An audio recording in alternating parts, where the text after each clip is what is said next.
Imagine losing the love of your life to cancer and then walking straight into years of narcissistic abuse. She also was raising 6 children, including a child with special needs. Most people would crumble. Julie Barth chose to rise. In today's episode, she shares how tragedy and betrayal didn't break her. They became the foundation for her mission to help other women rebuild their lives. Have you ever felt something was wrong but couldn't explain it? Like the person you love was slowly chipping away at your sense of self? Believe me, we have been there. Different marriages, but to the same man, with the same toxic pattern. But God was still working. We're Lizzie and Dina, women of faith, survivors, and truth tellers. Surviving toxic relationships is for any woman stuck in confusion, healing after betrayal, or just searching for her voice again. You are not crazy. You are deeply loved. Welcome to Surviving Toxic Relationships. I'm Lizzie, and with me is Dina. We also have a special guest, Julie Barth. She is a writer, mother of 6, trauma survivor, and founder of the Colin James Barth Outreach, a nonprofit serving women-led households in crisis. After losing her first husband to cancer and later enduring years of narcissistic abuse, she turned her pain into purpose, advocating for women facing grief, financial instability, and emotional abuse. Her memoir, Notes from a Blackberry, chronicles her journey as a special needs parent, widow, and survivor, offering hope and practical steps for reclaiming safety, stability, and personal power. Today, through her writing, speaking, and nonprofit work, she empowers women to recognize red flags, break free from toxic relationships, and rebuild their lives. Thank you, Julie, for being here. We're so happy you're here today. Thank you for having me. I'm excited to have this conversation. We are too. Okay. So as the bio said, I kind of define myself as a mother of 6. My journey's been long, lots of ups and downs. I have a daughter with special needs. She has something called primordial dwarfism, which means that she's got a type of dwarfism where she's proportionally just very, very small. When I was pregnant with her, the entire pregnancy was just up and down and all around. And we had to go through 40 some surgeries to get her where she was finally able to, we knew she was going to make it here. And then my first husband and I decided to have 2 more children. He was my grammar school sweetheart, my first kiss. And although we lost touch, we met back up in college. So Tatum was our second child. And after she kind of soared, she really, just defied all of the odds. Had anything that could have gone wrong went wrong. And she just kept chugging right through it.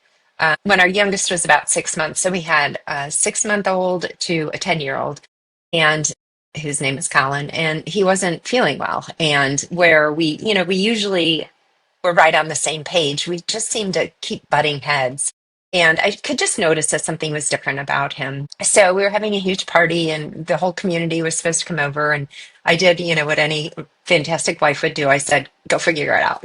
So within, I told him, just because he had been back and forth to the hospital. And bear in mind, he was only 34 years old. So I knew he was very stressed out at work because it's a stressful business. And after coming off of Tatum and all of that, we both kind of just needed a break. So he was there, and I kept calling and I kept saying, what are they doing? And he was pretty out of it because he was in a lot of pain. And by the time I made it back to the hospital, they told me that he had a tumor on his pancreas and several lesions in his liver. So at that point, they didn't give us a diagnosis, but you could tell by the people rushing into the room that it was not good. And they kind of said we had no idea. We weren't expecting to find it. And within 2 more days, we found out that he had stage 4 pancreatic cancer. So they did one of those, take him home, let him say goodbye to his children. And I wasn't having it. So we were lucky enough to get into a special study, and he was kind of like the golden child. He was doing so well that he ended up living for 16 months. But there was a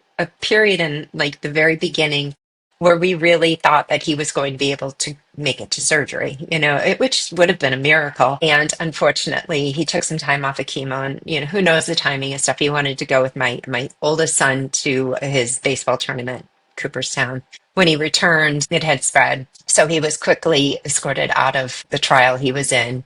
And from there, it was just, kind of downhill. He really just fought incredibly hard to stay and be with all of us.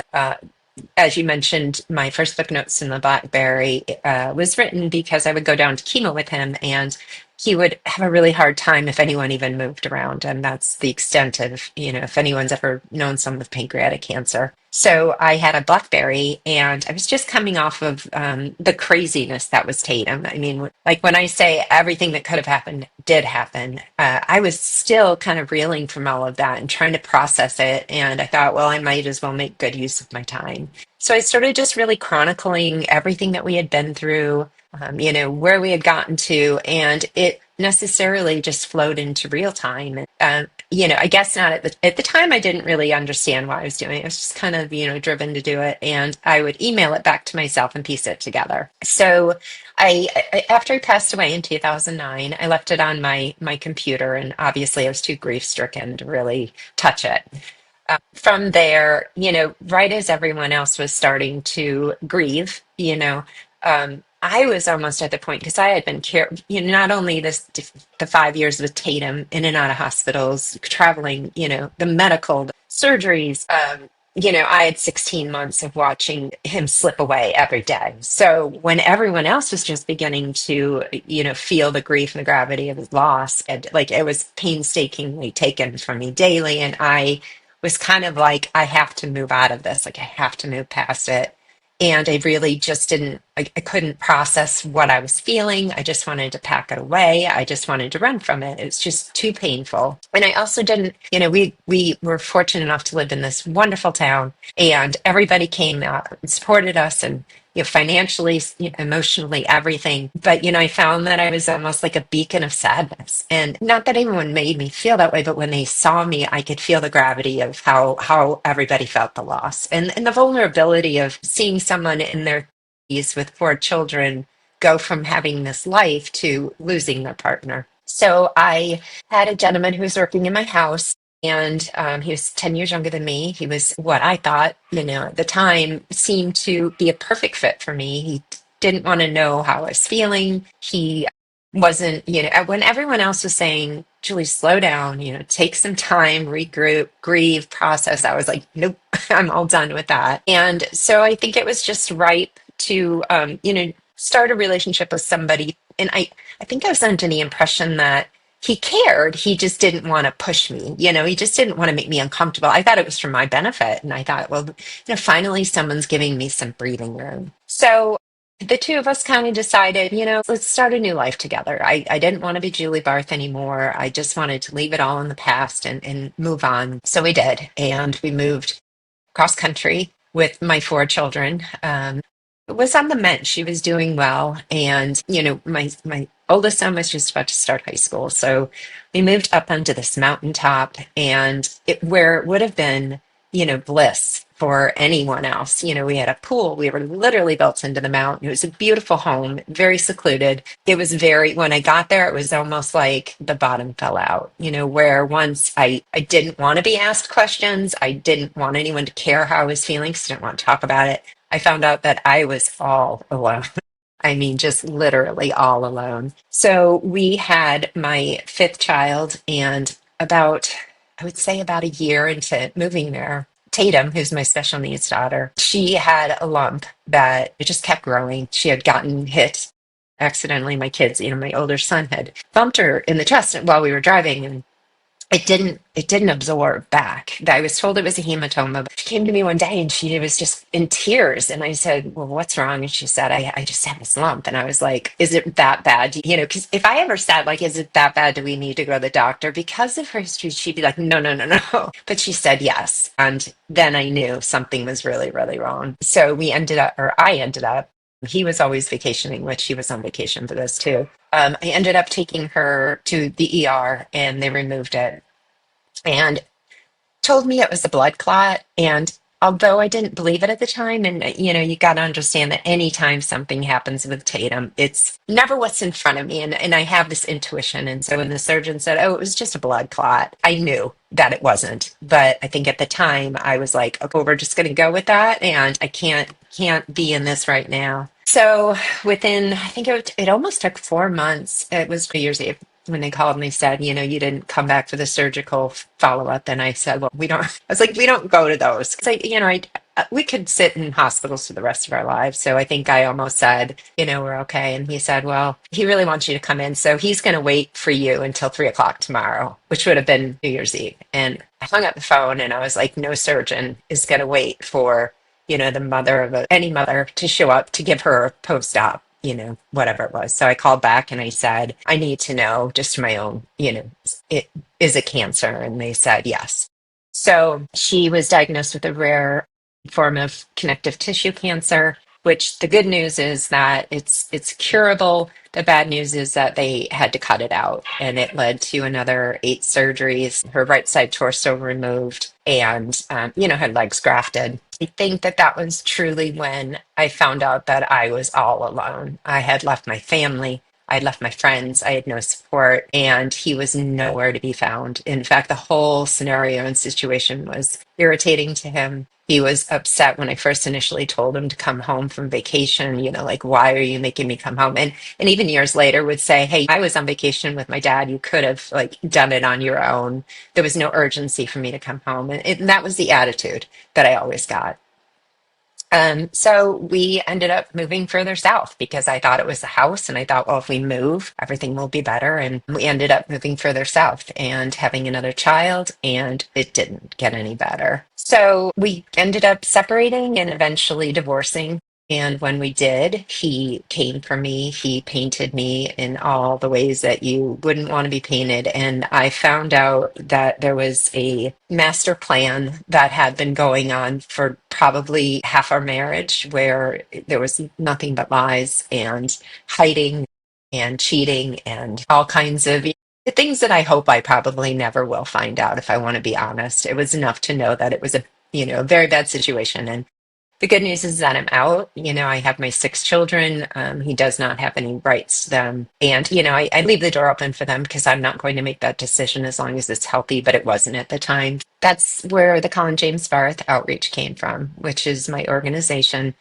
And the thought behind the CJB outreach is trying to tackle the many versions of me as a mom who's been stuck in situations where you hit crisis, whether that's special needs mom, parenting, or it's, divorcing, or it's a sick husband. I want to be able to tackle all of, whatever your issue is, that our organization will help find that bridge to you, because you don't even know what you need. And sometimes the hardest part is knowing, and then it's even harder to find. So that is the foundation of what we do, and what what we're trying to attain with what we're doing.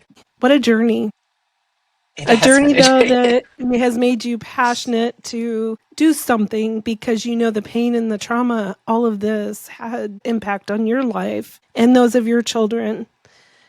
And I am just amazed at all that you went through. And then to have something that you were able to create that I think is very unique is really, really special. So for our listeners, is this mostly in the state? You live in what, South Carolina, North Carolina? We are in South Carolina. It's really in its infancy. When I started the charity, I wanted to solve everyone's problems. And obviously, you can't. So really what I'm finding is that there are services out there, but much like when a tree falls in the woods, if you don't know it's there, if you can't find it, then it doesn't exist. And so I think that's where our niche comes in. We're testing it in South Carolina first, just so we have a landscape of what's available here. Because I think a lot of the problems with charities is that there's so many replications of the same thing, and they're smaller, and you get piecemeal. So I liken it to my daughter, who is in college right now. Everyone around her was going for the big scholarships. They all wanted a free ride. And she found this way of taking $2,000 here and 2015 and 500. And, it's a lot more work and it's a lot more energy and you don't have the time when you're in crisis, but that's what we want to do for you is that we want to find you need a mortgage. Oh, you need. And then once we're able to put all that networking together, tell you what you're eligible for, get those services. And we want to be the bridge to help with whatever we can't get somebody else to do. But we don't want to replicate anybody else. We just want to match people with the right resources and then help fill in the gaps because there are a lot of gaps and a lot of things that get fallen by the wayside. Like my daughter Tatum needed an RSV vaccine when she was a baby and she could have died, and my insurance company, they wouldn't cover it. It was $1,000 a month. So it's just stuff like that where you don't know about this stuff until it happens to you.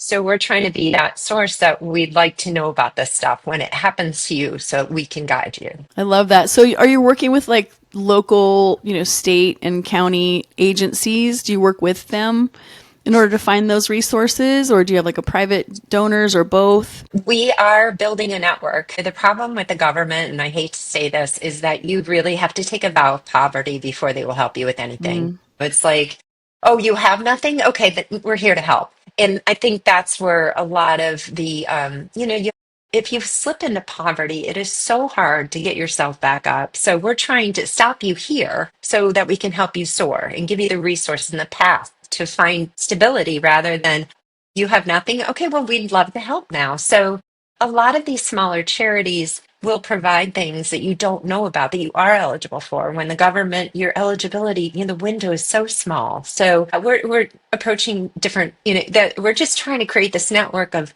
smaller charities, of course, government things, work programs, educational programs. We're just trying to be that resource that has those little things that you don't know about that, like my daughter has a birthmark. She got like $1,500 from the scleroderma or whatever, and nobody else knows about those things, but they're there. We know that the charities want to be matched with the people who need them as much as the people who need them want to be matched. So we're hoping to create that bridge between both of them. Oh, that's perfect. I love that. That's amazing. And how incredible that you've taken your situation back then and used it. I'm sure you've heard this many, many times, but honestly, Julie, like so many people would want to just drown in their pain and feel like they're the victim of everything and just be angry or bitter or et cetera, et cetera. Because you've had, even any one of those things that happened to you, just pick out one and it's a tragedy for a family, but you had many of them. And it's like your resilience and your incredible fight and your willingness to just say, I want someone else not to feel this way. There's other people that are going through these kinds of things, and I don't want them to feel like there's nobody that cares about them and that they have to be a complete victim. And then, like you said, and go straight to poverty in order to get any kind of little bit of handout that they could qualify for. So what a wonderful thing. Well, thank you. I think that also, the first situation was one that was done to me. It couldn't have stopped cancer, couldn't have stopped genetics. I couldn't have done anything about those things. Where the second situation, I had a hand in. And I think that fueled me even more because, just because I had a hand in it didn't make me culpable. It wasn't my fault. And so that's really fueled me to say, I want to help people, with special needs. But I also want to help people who get themselves in these situations from the outside where people are like, well, that was dumb. Why did because it's not dumb. You don't know. And so I think that coming out of that last situation where I had told Colin when he was dying, I'm going to make something good come from what happened to you, like to making meaningful. And I had always wanted to give back. I had always wanted to, do something. And so coming out of the second situation where I see women who have worked their entire lives, to build and who have devoted their lives to raising their children. And all of a sudden, they're being accused of stuff and they have no legal defense and their bank accounts are locked down. And, and they have, I talk to women every day who are like, yeah, I went to my lawyer. I have to give them $2,500 retaining fee. And I don't even have a credit card. I don't know what I'm going to do. And that's one of the biggest things we're trying to tackle is, the family court system is broken. And that takes a legislation type of thing. And a lot of people take responsibility. But if we can help in those situations where mothers, you shouldn't ever have to put your child in jeopardy because you don't have the resources to defend them. Yeah, exactly. Or have your child taken away or have someone permanently make sure that you're financially crippled just because, you unknowingly went into a relationship with someone who actually had the capacity to do harm that you had no clue could be that way. Yeah. Yeah. You could Yeah, never guess that absolutely. somebody you love would do something like that. Absolutely. Going back to that, Julie, so for our listeners that maybe are in a relationship with somebody that they had no idea that this person was incapable of loving them and being good to them, but they feel trapped. Do you have any words of advice for someone in that situation, especially when you have a lot of children and finances are an issue? And what kind of wisdom would you maybe have for anybody? I think that the most important thing to remember is that it's not going to get better. You can wish it, you can pray it, you can sit around and think, if I just fix me, if I just throw more energy in. But at a certain point, I know there's a lot of books out there that say like, oh, you can live with a narcissist. You just have to A, B, and C. In my opinion, and from what I've seen, you can't. There is no way to live with a narcissist. Instead of trying to fix it, I think you have to come to terms with what you've lost, and stop it there and move along. And I know it's hard and you feel, because they also do a large degree of making you feel guilty for leaving, making you feel like you're abandoning them. As mean as they are and as bad as it gets when you leave, they make it feel like you are, and no one else is going to be here for me. And how can you do this to me? And, they pull on every single one of your heartstrings, and they will use every single tactic, your weakness against you. And that's usually the kindness that you have. So, as much as I hate to tell people to leave relationships, if it's not working, get out. It's never going to get any better. And you're just literally throwing away more energy, more time, I threw away a lot of my children's childhood.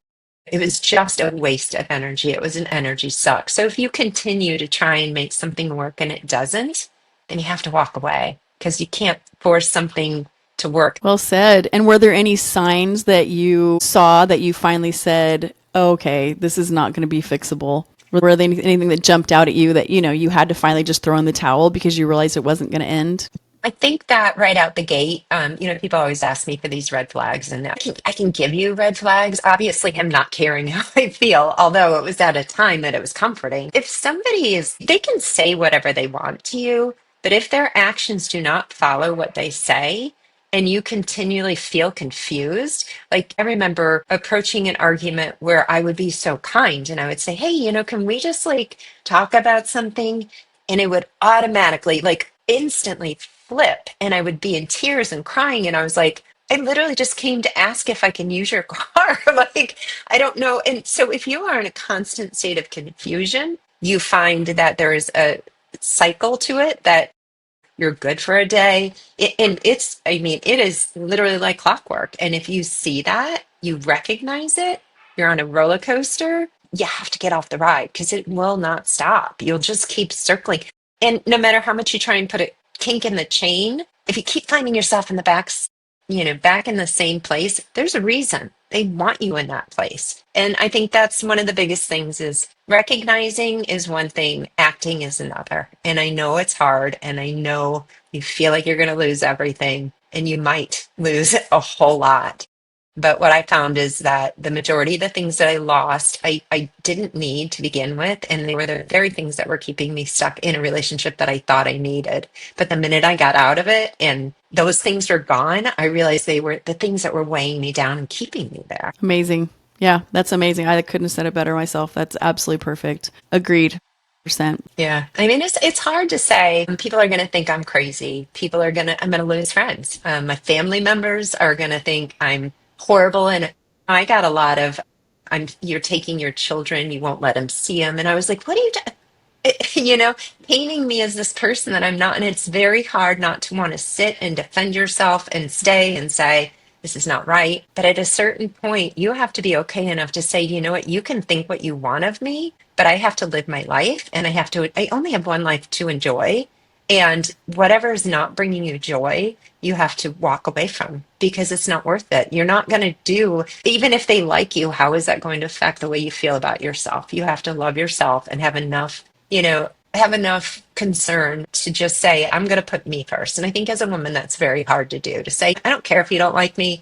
I don't care if we were grammar school friends and we're no longer friends because, you think I'm whatever someone else has told you. I have to swim away from this and leave. And if you come back or if it works out that we meet again, that's fine. But I can't stay stuck just because I'm afraid of the other side. Yeah.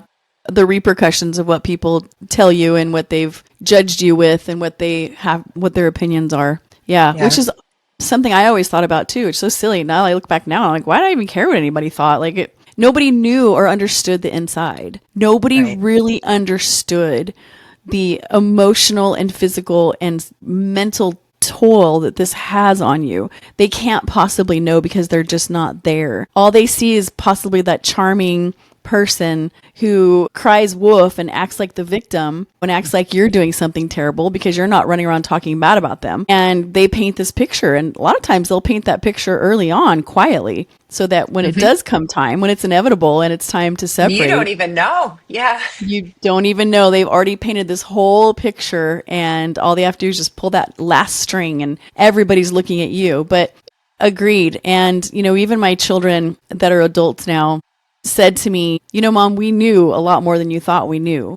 We knew there were problems in the relationship. And it would have been really nice to see our mom take a stand for herself. It would have been so good for us as young women and young men to see the person that we respected taking that stand and showing us what the right steps would be in these situations. And I had no clue that I tried to shield them from all of it. Yeah. Yeah. And I think as parents, that's what you do. And, again, as women, keep the family together. I always wanted my children to have a father. I had lost my first husband, who was an amazing man and father. And I was like, I'm not losing my children are not going to lose another dad, but I didn't recognize that I was in love with the vision of who I wanted him to be, not the person he was. And if somebody's continually letting you down, again, actions speak a whole lot more than words. And to your point of, it starts early on. It starts with a seed. I always said that he would plant seeds. He wouldn't just come right out and say she's crazy, but he would make me like, we'd be out somewhere and like whatever tension was between the two of us, he would crack a joke intentionally to set me off and hit that button that was so hurtful that I would just react. And then he'd be like, I think she's really struggling, I think. And it was just that seed. So it never came across that he was talking badly about me because he would make it sound like I'm really worried about her. Julie's not sleeping at night. Julie's really losing it. And seemed like it was a concerning thing rather than I'm painting her as crazy and you're buying it because it's growing in you because you're watching her now. Now you're on standby watching what she's doing and evaluating everything under the guise that she's losing her mind, not that she's worn out, she's stressed out, she's doing everything alone. Now it's, she's mentally unstable. Not that I'm being pushed, my actions as to, what your behavior is. And I think it is those seeds that they just run around, plant to new people, plant to old people, and then just keep hammering on it. And unfortunately I played right into it because I did want to keep it together. I didn't want people to think that I was crazy. So I was always bouncing around like, hi, oh my gosh, and trying to be this like nice person. I'm so nice. No. And I'm sure it came across to people like, what is your deal? Like, just be you. What happened? Why can't you just settle down? Why can't you just sit down and relax? And it got to the point where I couldn't have a conversation because I was constantly like, what do you know? What do you know? What are you thinking? And it's mental torture all the time. All the time. It's exhausting. It is. And so, what's your life like today? Do you mind sharing that? I mean, how are you doing now? I am, of course, ups and downs. Tatum is doing really well. She has her limitations. But I would say that my very worst day today is 10 times better than my very best day for about a decade. When you're so boxed in and just so oppressed, everything becomes such a major thing. The smallest thing is like the bottom falls out. Pretty much anything can happen. And I'm just like, well, what are you going to do? But 10 years ago, it would be like, oh my gosh, this is going to happen. And I was constantly on this high alert. I wake up peace, no matter, I just, found peace in my life. And I think a lot of people focus on, I want to be happy. I want to be happy. And I think happiness is overrated. I think I'm happy, but I don't, that is not my qualifier. I am in peace. My heart is settled. And that little light that was put out has been ignited, and I'm stronger than I ever could that I ever could dream I would be, because I've made it through what I think was the worst thing to everything else, if you can imagine that. Breaking free and just recognizing that I didn't deserve it was one of the most peaceful feelings in the world. I agree with you that happiness is just an emotion. It's all about the peace, because I think you can have peace even when you have a bad day. I think a lot more comforting than just, I want to be happy. Well, everybody wants to be happy, but that's a come and go emotion. Right. So And I it's think you get always a wrapped up good in place. it. Yeah. Yeah. So it's always a good place to be. I totally agree. I like that place. Yeah, me too. Me too. Yeah. It's like the world stopped spinning for a bit, because I was just, Yeah. again, the roller coaster feeling.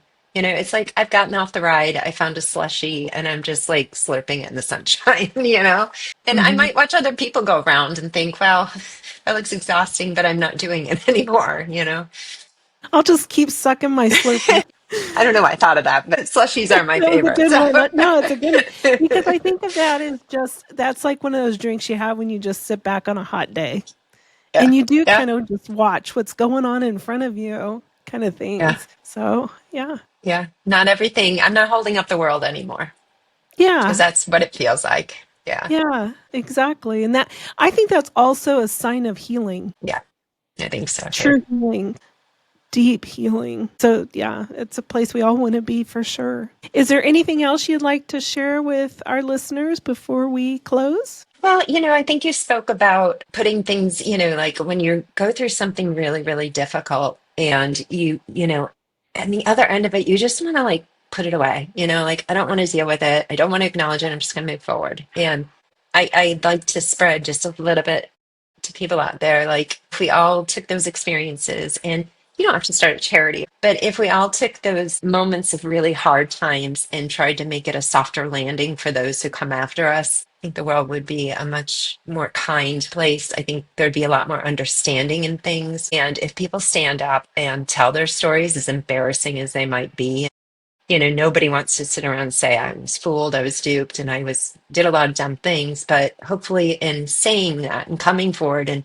joining in community, we can start changing those stigmas. And if you come out and you are honest and say what it is, then you're going to make it easier for the next person. Because, after I came out, I had people that I knew from, childhood sending me messages like, oh, I was in a relationship like that. I had people coming in saying, I am in that relationship. So I think if we all came out and showed things that aren't the best, I know social media is all about showing your best. Maybe let's just show a little bit of our not best, so people don't feel like they can't show those parts of themselves.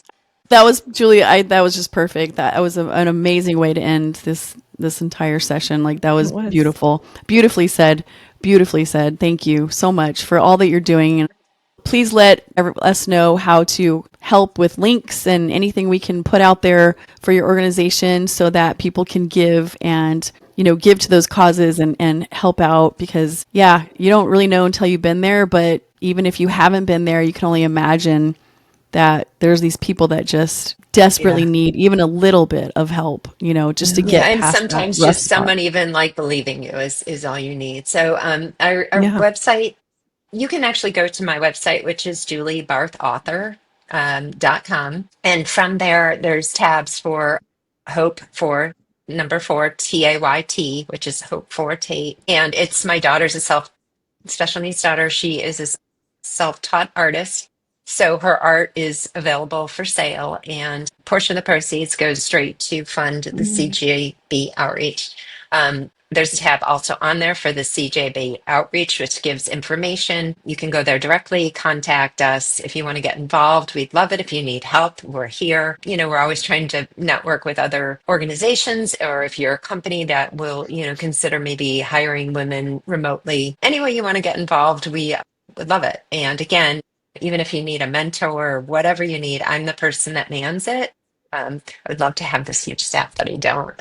So I'm the person that you will get. So if I can be of help to anyone, and then my books and my podcasts are on my website as well. Thank you, Julie. And we'll make sure and have those links below as well. Okay. They will be able to find you. We appreciate it. And if we just want to say for those that were listening, thank you for taking the time to listen to us today. We know how valuable it is, and we are so thankful that we had such a wonderful guest. And please reach out if you have any other questions for her, or if you want to find a way to get a hold of her and you can't seem to find the link, just reach us. And we know we have those links below. Anyway, we thank you and we hope you have a wonderful day. Julie's story reminds us that even in our darkest valleys, healing and purpose are possible.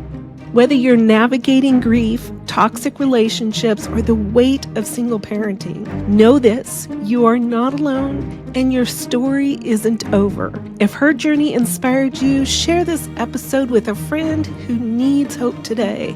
And don't forget to subscribe for more real conversations on faith, resilience, and rebuilding after trauma. Share your thoughts below. We'd love to hear your story. Until next time, remember, peace is possible and you deserve it.